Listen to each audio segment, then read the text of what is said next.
ইন্ডাস্ট্রিতে কোনো ছবির প্রস্তাব হোক কিংবা কোনো অনুষ্ঠানে রেখাকে নিমন্ত্রণ, সব কিছুর জন্য প্রথমে ফারজানার সবুজ সংকেত পেতে হতো সকলকে।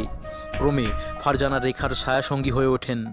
রেখার পেশাগত হোক বা ব্যক্তিগত বিষয়ে সবেতেই আধিপত্য শুরু হয় ফারজানার। 1990 সালে ব্যবসায়ী মুকেশ আগরওয়ালের সঙ্গে বিয়ে হয় রেখার। মুকেশ দিল্লির ব্যবসায়ী ছিলেন আর ছবির জন্য রেখা মুম্বাই থাকতেন। ছবির শুটিং করে রেখা অবশ্য দিল্লিতে স্বামীর কাছে চলে যেতেন প্রায়ই।